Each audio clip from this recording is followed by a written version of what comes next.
अगर किसी बच्चे के साथ कुछ गलत हो, उसके अधिकारों का हनन हो, तो उसकी तरफ से कौन लड़ता है? सरकार में ऐसी कौन सी संस्था है जिसका एकमात्र काम बच्चों की रक्षा करना है? आज हम इसी सवाल की तह तक जाएंगे। हमारे पास जो स्रोत है वे भारत की राजव्यवस्था की एक किताब के अंश है और इनकी मदद से हम भारत के राष्ट्रीय बाल अधिकार संरक्षण आयोग के पूरे सिस्टम को समझने की कोशिश करेंगे। बिल्कुल। और हमारा मकसद सिर्फ ये जानना नहीं है कि ये आयोग क्या है, बल्कि ये समझना है कि ये काम कैसे करता है, इसके पास असल में कितनी ताकत है और क्यों ये भारत में बच्चों के लिए एक उम्मीद की किरण जैसा है। हम इसके कानूनी दावपेच को आसान भाषा में परत दर परत खोलेंगे। तो चलिए सबसे पहले और सबसे बुनियादी सवाल से शुरू करते हैं। ये राष्ट्रीय बाल अधिकार संरक्षण आयोग यानी NCPCR आखिर बना कब और कैसे? स्रोत में एक दिलचस्प बात लिखी है कि ये एक सांविधिक मतलब स्टैट्यूटरी निकाय है, संवैधानिक यानी कॉन्स्टिट्यूशनल नहीं। सुनने में ये बहुत तकनीकी लगता है, इसका आम भाषा में क्या मतलब हुआ? हाँ, ये एक बहुत जरूरी फर्क है। इसे ऐसे समझ सकते हैं कि संवैधानिक निकाय वो हैं जिनका जिक्र देश की मूल किताब यानी हमारे संविधान में ही किया गया है। जैसे चुनाव आयोग या UPSC, इन्हें बदलना या हटाना लगभग नामुमकिन है। अच्छा। दूसरी तरफ सांविधिक निकाय वो होते हैं जिन्हें संसद एक कानून पास करके बनाती है। NCPCR की स्थापना 2007 में हुई और इसे बनाने के लिए संसद ने 2005 में एक खास कानून पास किया था, बाल अधिकार संरक्षण आयोग अधिनियम। अच्छा, तो ये स्कूल के नियमों की किताब जैसा है जिसे प्रिंसिपल यानी हमारी संसद जरूरत पड़ने पर बनाया बदल सकती है। ये मजबूत तो है पर संविधान जितना पत्थर की लकीर नहीं, ये तो समझ आ गया। पर जब हम बार बार बाल अधिकार की बात कर रहे हैं तो इस आयोग की नज़र में इसका मतलब क्या है? कौन से अधिकार? ये एक बेहतरीन सवाल है। आयोग के लिए बाल अधिकार का दायरा बहुत बड़ा है। इसमें भी सभी अधिकार शामिल हैं जिन्हें 1989 के संयुक्त राष्ट्र बाल अधिकार कन्वेंशन में अपनाया गया था।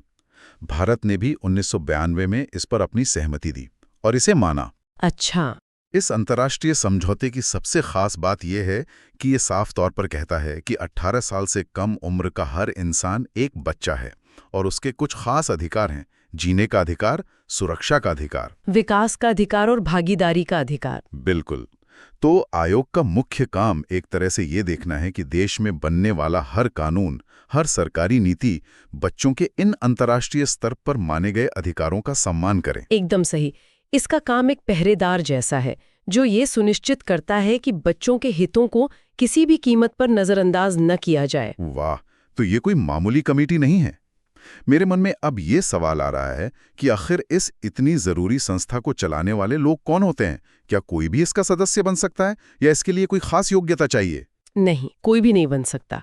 इसकी बनावट बहुत सोच समझकर की गई है। ये एक बहुसदस्यीय निकाय है। इसमें एक अध्यक्ष मतलब चेयरपर्सन होते हैं और उनके साथ 6 सदस्य होते हैं। 6 सदस्य, हाँ। और यहाँ एक बहुत प्रगतिशील बात है। स्रोत के अनुसार इन 6 सदस्यों में कम से कम 2 महिलाओं का होना अनिवार्य है। अरे वाह, ये तो बहुत ही अच्छी बात है। मतलब लैंगिक संतुलन को सुनिश्चित किया गया है। बिल्कुल। और इनकी काबिलियत, मतलब क्या ये लोग बच्चों के मामलों के विशेषज्ञ होते हैं? बिल्कुल। और यही इस आयोग की सबसे बड़ी ताकत है। अध्यक्ष के लिए शर्त है कि वो ऐसा व्यक्ति होना चाहिए जिसने बच्चों के कल्याण के लिए कोई असाधारण काम किया हो, मतलब उस क्षेत्र का एक जाना माना और सम्मानित नाम हो। और बाकी के 6 सदस्य? बाकी 6 सदस्यों के लिए भी बहुत स्पष्ट योग्यताएं हैं। वे अलग अलग क्षेत्रों के विशेषज्ञ होने चाहिए, जैसे कोई शिक्षा के क्षेत्र से हो, कोई बाल स्वास्थ्य या देखभाल से, कोई किशोर न्याय प्रणाली का जानकार हो, तो कोई बाल श्रम को खत्म करने पर काम कर चुका हो। इसके अलावा बाल मनोविज्ञान, समाजशास्त्र और बच्चों से जुड़े कानूनों के विशेषज्ञ भी इसमें शामिल होते हैं। कमाल है। तो इसका मतलब ये है कि एक ऐसी टीम है जिसमें एक डॉक्टर, एक वकील, एक टीचर, एक मनोवैज्ञानिक और एक समाजशास्त्री सब एक ही कमरे में बैठकर सिर्फ और सिर्फ बच्चों के भले के लिए काम कर रहे हैं। इतनी विशेषज्ञता को एक जगह इकट्ठा करने का मकसद साफ है कि इनके काम का दायरा बहुत बड़ा होगा। आपने बिल्कुल सही समझा। ये विविधता ही सुनिश्चित करती है कि बच्चों से जुड़े हर छोटे बड़े पहलू पर गहरी समझ के साथ नजर रखी जा सके। इनकी नियुक्ति केंद्र सरकार 3 साल के लिए करती है और इन्हें अधिकतम 2 बार नियुक्त किया जा सकता है। अच्छा, 2 बार? हाँ, अध्यक्ष 65 साल की उम्र तक और सदस्य 60 साल की उम्र तक पद पर रह सकते हैं। और क्या इन्हें सरकार आसानी से हटा सकती है? क्योंकि अगर ऐसा हो तो ये शायद बिना डरे काम ना कर पाए। नहीं, इन्हें हटाना बिल्कुल भी आसान नहीं है। केवल सिद्ध दुर्व्यवहार या अक्षमता जैसे बेहद गंभीर मामलों में ही केंद्र सरकार इन्हें हटा सकती है। ये प्रावधान उन्हें राजनीतिक या किसी भी अन्य दबाव से मुक्त होकर स्वतंत्र रूप से काम करने की ताकत देता है। तो मतलब इस आयोग में हर क्षेत्र के विशेषज्ञ मौजूद हैं। उन्हें कार्यकाल की सुरक्षा भी दी गई है ताकि वे निडर होकर काम करें। अब सबसे बड़ा सवाल उठता है कि ये शक्तिशाली टीम असल में जमीन पर करती क्या है? देखिए, इनके काम बहुत व्यापक हैं। अगर मोटे तौर पर बांटें तो 3 मुख्य काम हैं। पहला, पहरेदारी करना। ये बच्चों की सुरक्षा से जुड़े सभी कानूनों की लगातार समीक्षा करता है और देखता है कि वे समय के साथ असरदार हैं या नहीं। अगर कोई कमी दिखती है तो सरकार को सुधार के लिए सिफारिशें भेजता है। अच्छा, पहरेदारी। और दूसरा काम? दूसरा काम है जांच करना। अगर कहीं भी बाल अधिकारों के उल्लंघन का कोई मामला सामने आता है, चाहे कोई शिकायत करे या मीडिया में कोई खबर आए, तो आयोग खुद ब खुद उस मामले का संज्ञान लेकर उसकी जांच शुरू कर सकता है। और तीसरा? तीसरा बड़ा काम है जागरूकता फैलाना। समाज में, सरकारी विभागों में, स्कूलों में, हर जगह बाल अधिकारों को लेकर जानकारी फैलाना और लोगों को संवेदनशील बनाना भी इसी की जिम्मेदारी है। स्रोत में यह भी बताया गया है कि ये आतंकवाद, सांप्रदायिक हिंसा, बाढ़, भूकंप जैसी आपदाओं, घरेलू हिंसा या तस्करी जैसे मुश्किल हालात में फंसे बच्चों पर खास ध्यान देता है और उनके पुनर्वास के लिए काम करता है। बिल्कुल। ये तो बहुत बड़ा जिम्मा है। मान लीजिए आयोग किसी स्कूल या किसी बाल सुधार गृह की जांच करने जाता है और उसे वहां कोई गड़बड़ी मिलती है, तब उसके पास क्या ताकत है? क्या वो सिर्फ एक रिपोर्ट बनाकर सरकार को भेज सकता है? नहीं, यहीं पर इस आयोग की असली शक्ति सामने आती है और ये जानना बहुत जरूरी है। जांच करते समय इस आयोग को एक दीवानी अदालत यानी एक सिविल कोर्ट की सारी शक्तियां मिल जाती हैं। 1 मिनट, सिविल कोर्ट की शक्तियां? इसका मतलब तो ये हुआ कि ये सिर्फ एक सलाह देने वाली कमेटी नहीं है। इसके पास अधिकारियों को जवाबदेह ठहराने के लिए असल में कानूनी ताकत है। ये तो बहुत बड़ी बात है। बिल्कुल, ये एक गेम चेंजर है। इसका मतलब है कि आयोग जांच के दौरान भारत के किसी भी हिस्से से किसी भी व्यक्ति को अपने सामने पेश होने के लिए समन भेज सकता है। वो शपथ पर किसी की गवाही दर्ज कर सकता है और सबसे बड़ी बात, वो किसी भी सरकारी दफ्तर से कोई भी दस्तावेज या फाइल मंगवा सकता है। यानी अगर आयोग किसी मामले की जांच कर रहा है तो वो जिले के कलेक्टर या पुलिस कप्तान को भी अपने सामने पेश होने का आदेश दे सकता है और उन्हें आना पड़ेगा। यह अधिकार इसे बहुत शक्तिशाली बनाता है। एकदम, ये कोई कागजी शेर नहीं है। अब मान लीजिए जांच पूरी हो गई और किसी अधिकारी या संस्था की गलती साबित हो गई, तब क्या? तब भी इसके पास कई रास्ते हैं। ये सिर्फ रिपोर्ट नहीं देता। जैसे कि? पहला, ये सीधे संबंधित सरकार को सिफारिश कर सकता है कि दोषी व्यक्ति या संस्था के खिलाफ मुकदमा चलाया जाए। ठीक है। दूसरा, अगर मामला बहुत गंभीर है और तुरंत एक्शन की जरूरत है, तो ये जरूरी निर्देशों के लिए सीधे सुप्रीम कोर्ट या संबंधित हाई कोर्ट का दरवाजा खटखटा सकता है। सीधे सुप्रीम कोर्ट? हाँ, और तीसरा, ये सरकार से पीड़ित बच्चे को तत्काल अंतरिम राहत जैसे कि मुआवजा वगैरह देने की सिफारिश भी कर सकता है। तो इसके पास सिर्फ सलाह देने की नहीं बल्कि कार्रवाई शुरू करवाने और न्यायपालिका तक सीधे पहुंचने की भी शक्ति है। इसका मतलब तो ये हुआ कि इसकी अपनी शक्तियों का दायरा बहुत बड़ा है। पर क्या इसका प्रभाव सिर्फ अपने ही कानून यानी 2005 के एक्ट तक सीमित है? नहीं, और यही बात इस आयोग को और भी ज्यादा महत्वपूर्ण बना देती है। स्रोत बताता है कि 3 और बहुत बड़े और जरूरी कानूनों को ठीक से लागू करवाने की जिम्मेदारी भी इसी आयोग को दी गई है। वो कौन से कानून हैं? ये तो जानना बहुत जरूरी है। पहला है शिक्षा का अधिकार यानी RTE अधिनियम 2009। ये वो ऐतिहासिक कानून है जो 6 से 14 साल के हर बच्चे को मुफ्त और अनिवार्य शिक्षा की गारंटी देता है। इस कानून से जुड़ी किसी भी शिकायत की जांच करने की शक्ति इसी आयोग के पास है। मतलब अगर किसी बच्चे को स्कूल में एडमिशन नहीं मिल रहा तो उसके माता पिता इस आयोग में शिकायत कर सकते हैं? हाँ, बिल्कुल। दूसरा कानून है यौन अपराधों से बच्चों का संरक्षण यानी POCO अधिनियम 2012।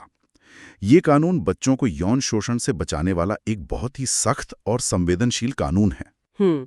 ये कानून जमीन पर सही से लागू हो रहा है या नहीं, इसकी निगरानी करना भी NCPCR का ही काम है। और तीसरा है किशोर न्याय, जिसे JJ अधिनियम 2015 भी कहते हैं।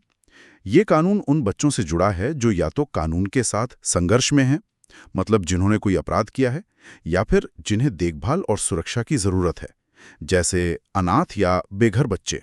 इस विशाल कानून की निगरानी का जिम्मा भी इसी आयोग पर है। तो आप देखिए, ये आयोग सिर्फ अपने कानून के दायरे में काम नहीं कर रहा, ये बच्चों से जुड़े 3 सबसे बड़े और जरूरी कानूनों का भी मुख्य निगरानी करता है। शिक्षा, यौन शोषण से सुरक्षा और न्याय, इन तीनों स्तंभों पर नजर रखने का जिम्मा इसी एक संस्था पर है। ये तो एक तरह से बच्चों के अधिकारों के पूरे कानूनी सिस्टम का सेंट्रल हब बन गया है। हाँ, इस आपने इसे बिल्कुल सही तरीके से समझा है। ये इसकी जिम्मेदारी को कई गुना बढ़ा देता है। ये तो हुई राष्ट्रीय स्तर की बात, लेकिन भारत इतना बड़ा और विविधताओं से भरा देश है। हर राज्य की अपनी अलग-अलग समस्याएं और चुनौतियां होती हैं। क्या राज्यों के स्तर पर भी ऐसी ही कोई व्यवस्था है? हाँ, बिल्कुल है। 2005 का वही कानून जिसने राष्ट्रीय आयोग बनाया, वो सभी राज्य सरकारों को भी अपने अपने राज्य में राज्य बाल अधिकार संरक्षण आयोग बनाने का अधिकार और निर्देश दोनों देता है। क्योंकि जाहिर है, दिल्ली में बैठकर पूरे देश के हर गांव कस्बे पर नजर रखना मुमकिन नहीं है। सही बात है। राज्य स्तर पर एक समर्पित संस्था का होना बहुत जरूरी है। तो क्या राज्य आयोग की बनावट, शक्तियां और काम सब कुछ राष्ट्रीय आयोग जैसा ही है? लगभग सब कुछ वैसा ही है। राज्य आयोग की संरचना में भी एक अध्यक्ष और 6 सदस्य होते हैं, जिनमें कम से कम 2 महिलाओं का होना जरूरी है। सदस्यों की योग्यता, उनका 3 साल का कार्यकाल, नियुक्ति और हटाने की प्रक्रिया, सब कुछ राष्ट्रीय आयोग के मॉडल पर ही आधारित है। तो फर्क क्या है? बस 2 मुख्य फर्क हैं। पहला, इनकी नियुक्ति राज्य सरकार करती है, और दूसरा, इनका अधिकार क्षेत्र सिर्फ अपने राज्य की सीमाओं तक ही सीमित होता है। और इनके काम भी वही हैं, कानूनों की समीक्षा, उल्लंघन की जांच, जागरूकता फैलाना, बस सब कुछ राज्य के संदर्भ में। बिल्कुल, ये एक तरह का आप कह सकते हैं संघीय ढांचा है, जहां राष्ट्रीय स्तर पर एक संस्था है और फिर उसी की तर्ज पर राज्यों में अपनी अपनी संस्थाएं हैं जो मिलकर काम करती हैं। ठीक है, तो एक राष्ट्रीय पहरेदार है और फिर हर राज्य का अपना एक पहरेदार। स्रोत में एक और बहुत अहम चीज का जिक्र है, बाल न्यायालय, यानी चिल्ड्रंस कोर्ट्स। हम अक्सर सुनते हैं कि हमारे देश में न्याय मिलने में सालों लग जाते हैं। ये प्रक्रिया तो एक बच्चे के लिए और भी ज्यादा दर्दनाक होती होगी। क्या ये बाल न्यायालय इसी समस्या का समाधान है? हाँ, ये उसी 2005 के कानून का एक और बेहद महत्वपूर्ण हिस्सा है। इसका सीधा मकसद बच्चों के खिलाफ हुए अपराधों या उनके अधिकारों के उल्लंघन से जुड़े मामलों की सुनवाई में तेजी लाना है।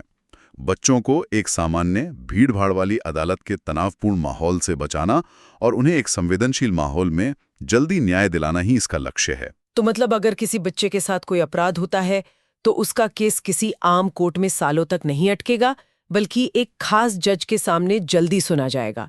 ये तो पीड़ित बच्चे और उसके परिवार के लिए बहुत बड़ी राहत होगी। यही इसका उद्देश्य है।